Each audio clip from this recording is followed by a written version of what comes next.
Cross the rainbow bridge of Asgard, where the booming heavens roar. You'll behold in breathless wonder the god of thunder, mighty Thor. Hello, ladies and gentlemen. Welcome to the National Timely Action Hour. My name is Aiden, and welcome if you're new, and welcome back if you're returning. Today, I hope that you are all doing well, and we are going to be doing a review of Thor number 751. This is a book that came out a few months ago at the time of recording. It is September 2022, and this is the celebration of 60 years of Thor over at Marvel Comics. And it's done by Donny Cates, Martin Coccolo, Matt Wilson, Tom DeFalco, Ron Franz, Nadia Shamus, and Simone Darmin. So a lot of very talented people worked on this book, and I should also mention that the cover, this is a variant cover done by the very talented Gary Frank.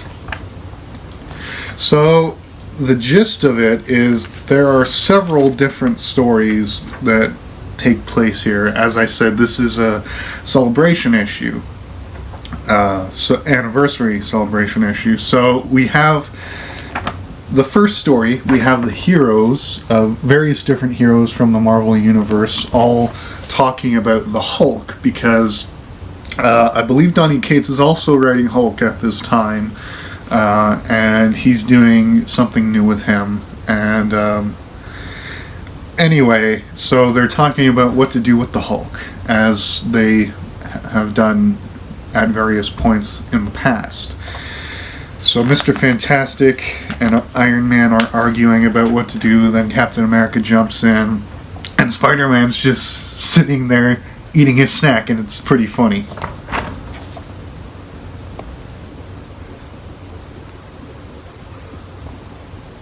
So then we see that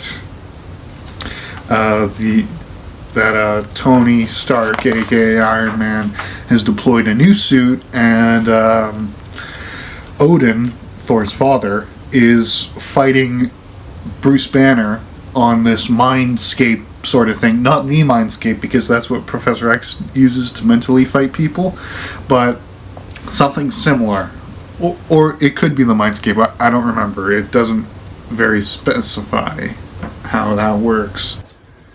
So Odin is fighting Hulk on the Mindscape, and Thor is fighting him physically.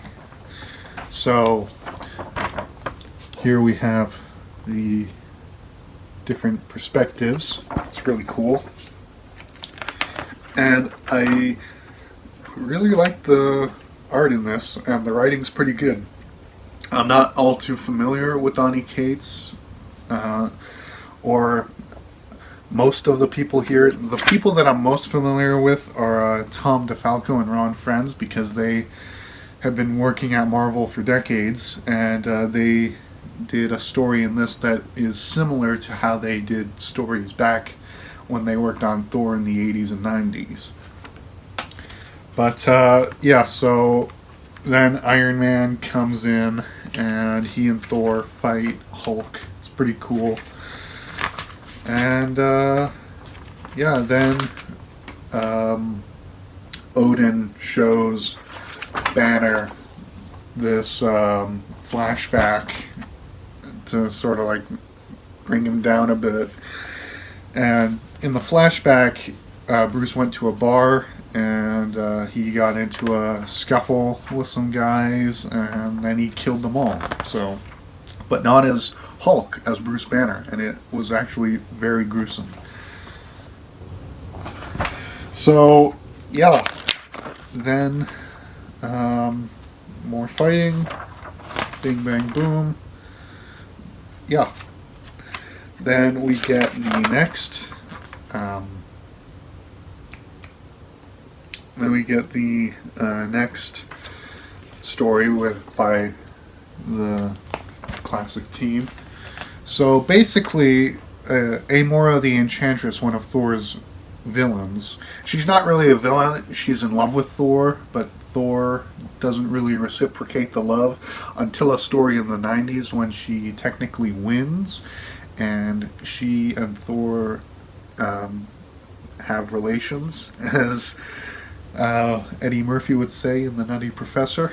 But yeah, so Enchantress in this story is feeling guilty because of some stuff that she did in the past.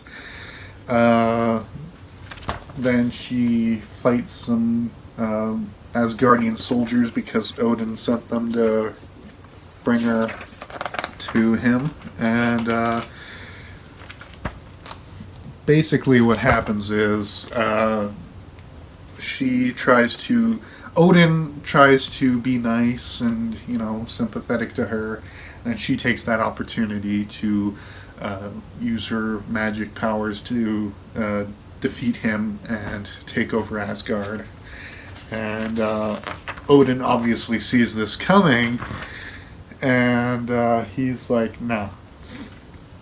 But really cool artwork here. I'm a big fan of Ron Frenz and Tom DeFalco, and yeah. So it's just a really cool story, and it's Thor is only briefly in it, but it doesn't really matter. Then we have the next story, which is an adaptation of a Norse myth called Thor's Wedding. So basically, the King of the Frost Giants takes Mjolnir, and Thor and Loki have to trick him to get it back. And Thor dresses up as a woman, and they get married. He and the King of the Frost Giants, Laufey, that's his name. And yeah, it's just a fun story from a Norse myth. And yeah. Overall, it's a fun little story, and the issue overall, pretty good. I definitely enjoyed it. And yeah. So I would recommend you get this if you're a fan of Thor. Otherwise, you might not get a lot of these references, but if you're just looking for some good stories with some good artwork, definitely recommend it. As I said, this only came out a few months ago.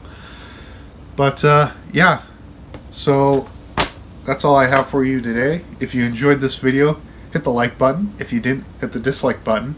And if you're new to my channel and want to check out more comic book reviews, subscribe and ring the bell to be notified whenever I post a new video. And in the description of this, I will leave the links to my Patreon page as well as my Teespring store. So if you would like to support the channel financially, I would greatly appreciate that. And you can get a slew of benefits, as well as I'll leave the links to my social media accounts so you can get updates about when I post and what I'm just doing in general. And yeah, so thank you very much for watching this. I had a fun time making it. I hope you had a fun time watching it. I sincerely hope that you have a wonderful day. Goodbye.